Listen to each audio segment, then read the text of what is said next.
Moi, je suis l'honorable Tita Congo Kijak, élu de la circonscription électorale de Poko, province du Bas-Ouélé. Comme vous le savez, la session de septembre est essentiellement budgétaire. Nous revenons de 3 mois de vacances parlementaires et les attentes de la population sont énormes par rapport aux difficultés que rencontre la population. Par exemple, chez moi, dans les Bas-Ouélé, c'est une province complètement enclavée et une province qui est pratiquement oubliée, qui n'a pas d'infrastructure routière, ça n'existe pas. C'est plus de 40 ans que les routes dans la province du Bas-Ouélé n'ont jamais été réhabilitées. Cette session de septembre, c'est pour nous l'occasion de voir quelle est la quote-part qu'on a réservée pour la province et essentiellement pour notre territoire de Poko pour réhabiliter les routes. C'est une province aussi qui est totalement agricole, qui produit beaucoup, mais les produits agricoles périssent dans les villages et il n'y a pas moyen d'évacuer. Donc la population nous charge de voir comment on peut désenclaver le territoire de Poko et pour qu'ils puissent évacuer les produits. Je crois au cours de cette session, beaucoup de questions orales seront adressées aux différents ministres et on ne manquera pas d'avoir quelques cas des interpellations parce que les attentes de la population c'est énorme, comme je venais de vous le dire. Dans le secteur même de l'enseignement, les enseignants dans nos milieux ruraux ne sont pas bien pris en charge, ne sont pas payés, les écoles qui ne sont pas mécanisées. Il y a le programme de 145 territoires chez nous. Le taux d'exécution n'atteint même pas 50%. Depuis 2023 que le projet a commencé là-bas, mais le taux d'exécution n'atteint jamais 50%. Et c'est sur ces ententes-là, qu'est-ce qui bloque pour que les travaux, les bâtiments qu'on a commencé, les chantiers qui ne sont pas, qu'ils finissent pas.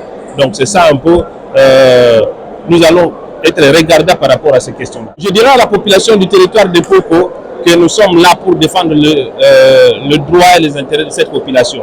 Donc la session ici budgétaire, c'est pour nous l'occasion de voir comment nous pouvons mettre la pression pour que la population à l'arrière-pays se retrouve finalement et que ça, on voit dans le vécu quotidien de la population que les routes commencent à être désenclavées et que les écoles commencent à être construites et que les infrastructures de base puissent être mises en place. Donc c'est ça ce que nous pouvons dire à la population. Je m'appelle Nene Manjana Mapoko, élu de Bolomba, province de l'Équateur. Oui, c'est une session budgétaire. Je pense que dans les jours à venir, nous allons y travailler pour voir les lignes.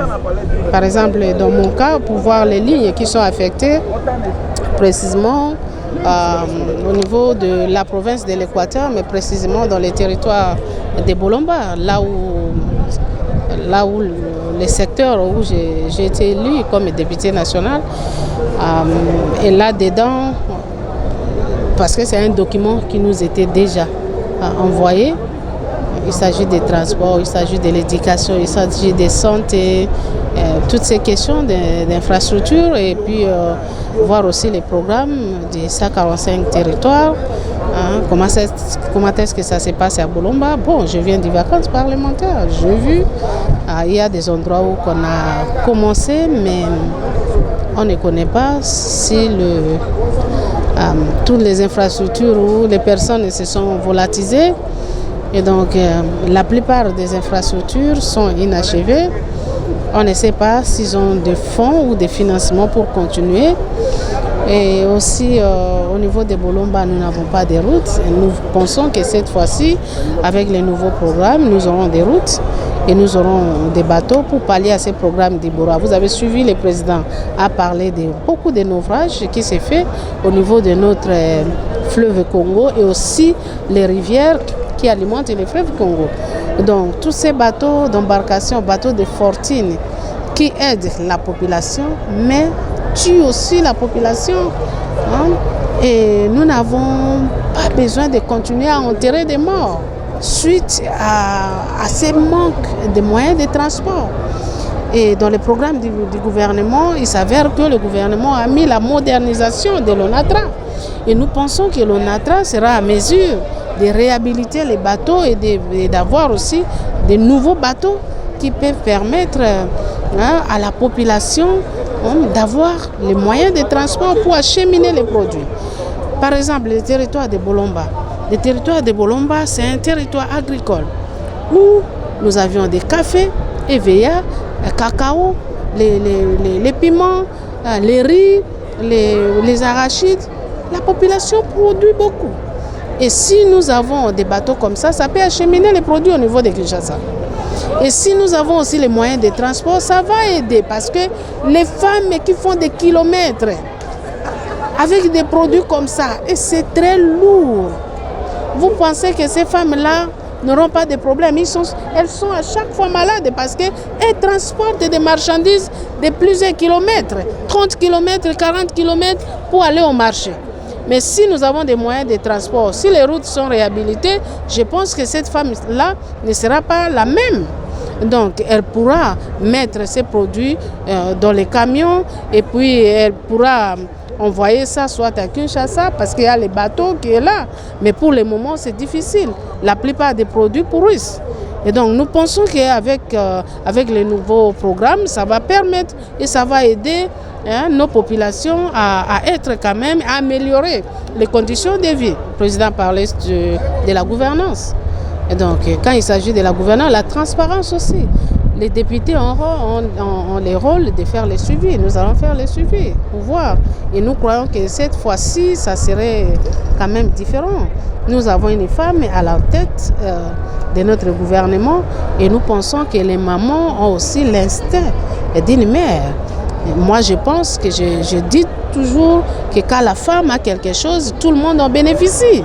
Donc, je pense que nous allons bénéficier cette fois-ci d'une mère à la tête du gouvernement pour nous permettre d'aider nos populations à avoir quand même, à améliorer leurs conditions de vie. Imaginez la population qui n'a jamais vu un véhicule pendant 30 ans, qui n'a jamais vu un véhicule passer.